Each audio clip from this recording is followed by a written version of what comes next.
नमस्कार, मैं हूं मनीष अवस्थी। इस बीच कोरोना से लड़ने के लिए सरकार ने अपना खजाना खोल दिया है। सरकार ने इसमें हर वर्ग का खासा ख्याल रखने की कोशिश भी की है। लॉकडाउन पर वित्त मंत्री निर्मला सीतारमण का बड़ा ऐलान।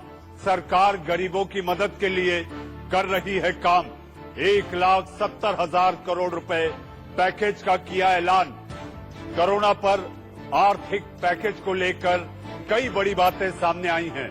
दिहाड़ी मजदूर और गरीबों के लिए 1,70,000 करोड़ रुपए के पैकेज का ऐलान। स्वास्थ्य कर्मचारियों के लिए 50 लाख के बीमा का ऐलान। 80 करोड़ गरीबों के लिए अन्न दिया जाएगा।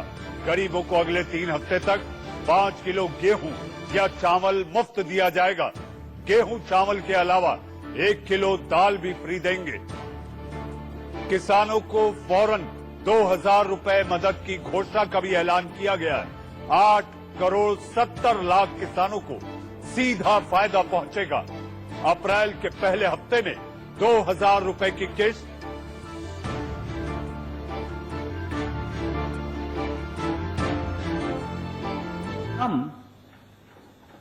With a package which will immediately take care of the concerns, the welfare concerns of the poor and suffering workers and those who need immediate help. So the package that we come up with will benefit those migrant workers, those poor, those urban and rural poor and the women. And this Prime Minister Garib Kalyan scheme that we want to come out with is expected to meet a total of 1,70,000 crores. We are providing an insurance cover so that in the 3 months that they are exposing themselves to this, hopefully by then it will be contained, the virus. We shall be providing 50 lakhs per person as medical insurance cover.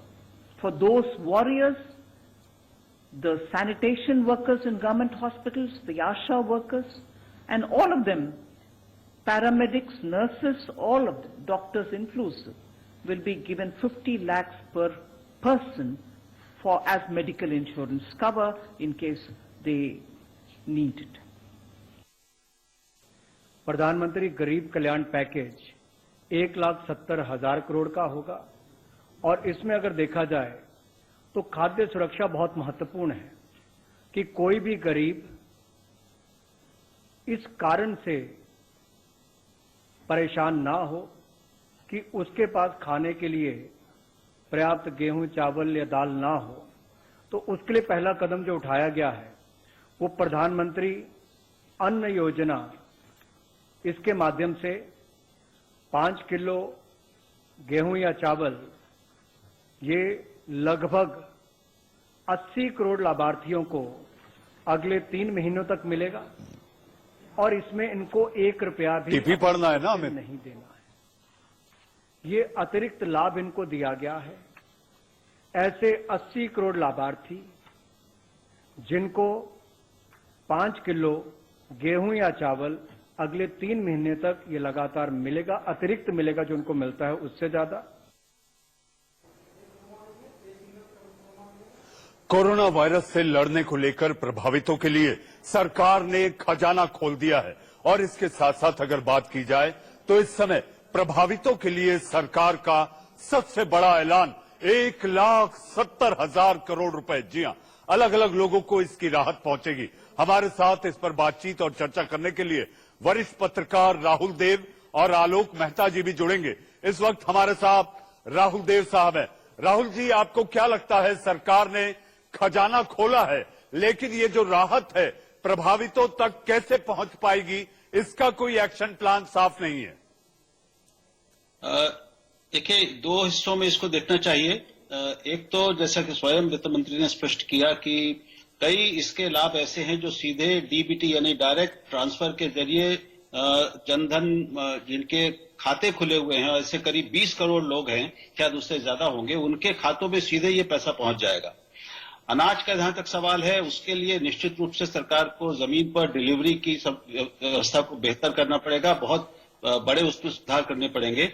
उसमें क्या क्या कदम उठाए जा रहे हैं यह भी स्पष्ट उन्होंने नहीं किया है।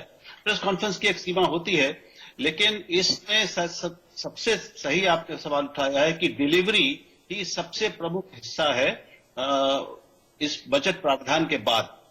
तो हम आशा ही करें कि सरकार इस समय कोई भी ऐसी कसर छोड़ेगी नहीं, उठा नहीं रखेगी, जो ये सुनिश्चित करे कि लोगों को, इन लाभार्थियों को ये लाभ पहुंचे, क्योंकि अगर उनको ये फायदा नहीं मिला तो ये 1,70,000 करोड़ की बड़ी राशि भी बेकार हो जाएगी और बहुत बड़ी संख्या में हमारे गरीबों का नुकसान होगा, उनके लिए जीवन जीना कठिन हो जाएगा। तो मैं मानता हूं कि सरकार जब ऐसे गंभीर कदम उठा रही है तो वो लाभ पहुंचे ये भी सुनिश्चित कर रही होगी। जी राहुल जी, इस बीच में आपके पास आऊंगा। एक बड़ी खबर मैं पढ़ दूं। प्रधानमंत्री नरेंद्र मोदी अब से थोड़ी देर बाद कोरोना वायरस पर G20 सम्मेलन में शिरकत करेंगे। कोरोना संक्रमण की वजह से इस बार ये सम्मेलन वीडियो कॉन्फ्रेंसिंग से हो रहा है, इसलिए इसे G20 वर्चुअल समिट का नाम दिया गया है। इस बार G20 सम्मेलन के आयोजन का जिम्मा सऊदी अरब के पास है। प्रधानमंत्री नरेंद्र मोदी ने बुधवार को ट्वीट किया, कोविड-19 महामारी का सामना करने में G20 एक अहम रोल अदा करने वाला है। G20 की इस बैठक में कोरोना वायरस के असर और इसके इलाज को लेकर व्यापक चर्चा होगी। G20 देश इस दौरान पैकेज की घोषणा भी कर सकते हैं। G20 सम्मेलन में 19 औद्योगिक देश और यूरोपियन यूनियन शिरकत कर रहे हैं। उम्मीद की जा रही है कि वीडियो कॉन्फ्रेंसिंग के जरिए होने जा रहे इस सम्मेलन में कोरोना से लड़ने के लिए एक एक्शन प्लान भी तैयार किया जाएगा। G20 सम्मेलन में इस बीमारी के आर्थिक, सामाजिक और वैश्विक प्रभाव पर भी चर्चा होने की संभावना जताई जा रही है।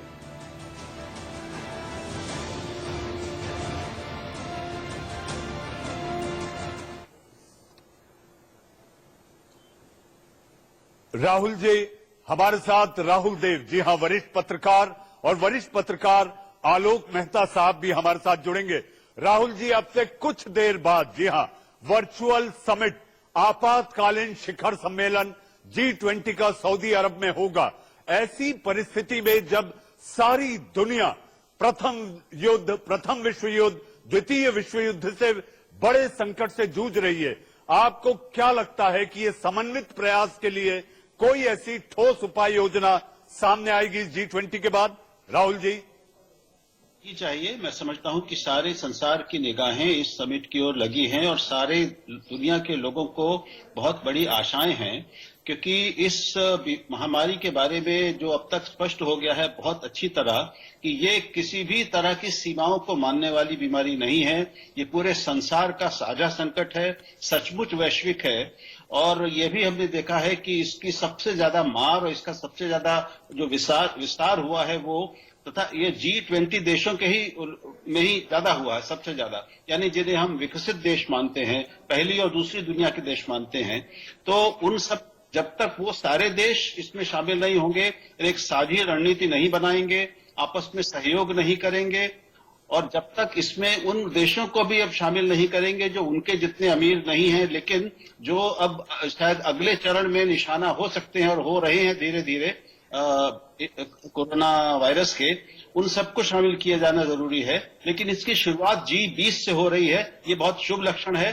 देर आयत दुरुस्त आयत, ये पहले ही हो जाता तो अच्छा होता, क्योंकि 1 महीना हो गया है ये जाने हुए दुनिया को और WHO को भी, ये वैश्विक है सचमुच अपनी प्रकृति में, इसको राष्ट्रों में और देशों में बांधकर हम नहीं देख सकते।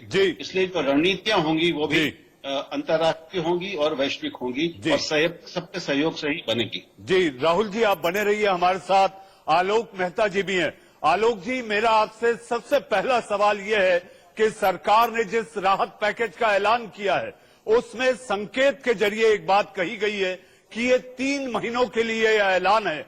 तो ये संकेत और संदेश साफ है कि कोरोना वायरस से लड़ने में 3 महीने देश को एकजुट होकर इसकी लड़ाई, इसके रोकथाम के लिए बचाव के जो तमाम प्रयास है उसमें एकजुट रहना होगा। आलोक जी। जी, आपने बिल्कुल ठीक कहा। जिस तरह से ये लड़ाई है, और इसलिए ये जैसे अभी 3 हफ्ते के लिए लॉकडाउन किया गया है, अब उस अवसर पर उस समय लोग काम नहीं कर पाएंगे, उस समय उनको खाना कैसे मिलेगा, उसके बाद कहां से उनके परिवारों का भरण पोषण होगा। इसलिए विश्व की ये सबसे बड़ी योजना मैं इसे मानता हूं। ये ठीक है, चीन ने अपने ढंग से किया होगा, लेकिन चीन में जितने बड़े संख्या में वहां तो हर शहर से बाहर जाने के लिए नॉर्मली ही प्रतिबंध रहता है। भारत में इस तरह का कोई प्रतिबंध नहीं है शहरों के बीच में। वहां शहर बगैर सरकार की अनुमति के दूसरे शहर में काम के लिए भी नहीं जा पाता है। और इसलिए भारत का जो ये योजना है, इतनी बड़ी योजना, ये एक मॉडल है। और अभी राहुल जी को भी मैं सुन रहा था, लेकिन और आपने जो सवाल बहुत अच्छा किया, आपके करोड़ों जो दर्शक हैं वो भी जानना चाहते हैं कि डिलीवरी कैसे होगी। असल में सीधी बात है, हम और आप ये भी समझते हैं, और राहुल जी शायद उसको अभी और स्पष्ट भी करें। देखिए, राज्य सरकारों का जो वितरण होता है, देखिए सीधे अकाउंट तो केंद्र सरकार कर ही रही है, जहां से बैंकों में पैसा जाना है। लेकिन यदि अनाज का वितरण है तो ये हमेशा राशन भी यदि एफसीआई के जरिए जाए, जहां से भी वितरित होगा। केंद्र सरकार स्वयं हर गांव-गांव में वितरित नहीं करती है।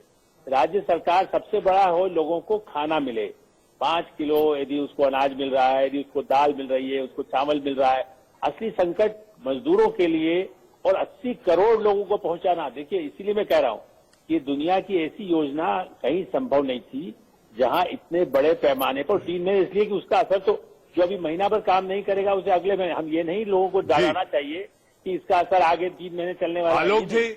आलोक जी एक छोटा सा मेरा सवाल है आपसे। आलोक जी, एक छोटा सा सवाल ये है कि इस G20 शिखर सम्मेलन में चीन भी मौजूद रहेगा। क्या आपको लगता है चीन अपना स्पष्टीकरण दे सकता है कि जिसके मुल्क से जो विषाणु उपजा और जिससे दुनिया में कहर बरपाया, आपको लगता है आलोक जी कि शायद चीन इसका स्पष्टीकरण भी दे? देखिए, मुझे ऐसा लगता है कि ये एक राज्य, जैसे हमने कहा ना, अभी ये कांग्रेस सरकार कर रही है कि भाजपा सरकार कर रही है, जैसे हम भारत में इस बात को मानते हैं कि इस समय मतभेद हट करके ही काम करना होगा। आपकी जानकारी के लिए, चीन से ही कई विशेषज्ञ, उन्होंने कई जगह उनके यहाँ नियंत्रित हो गया।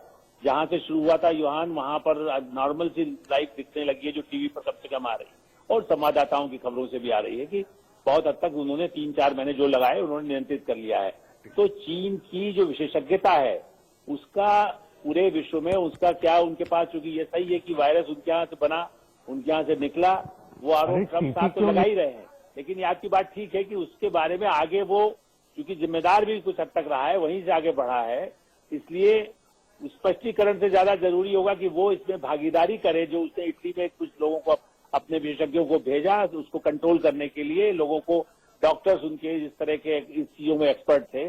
तो दुनिया में इस समय, ये महाभारत काल में जब रात्रि होती थी तो लोग दुश्मन के कैंप में जाकर के विचार विमर्श कर लेते थे। ऐसे संदेशवाहक भी तब जाते थे जो शांति के दूत होते हैं। तो ये ऐसा संकट काल है कि रात को अंधेरा, और विश्व में कहीं सुबह कहीं रात होती है। जी आलोक जी, आप और राहुल जी जुड़े, आपका बहुत बहुत धन्यवाद। जी हाँ, इंडिया न्यूज की पहल पर 50 लोगों को उनके घर पहुंचाने, जी हाँ,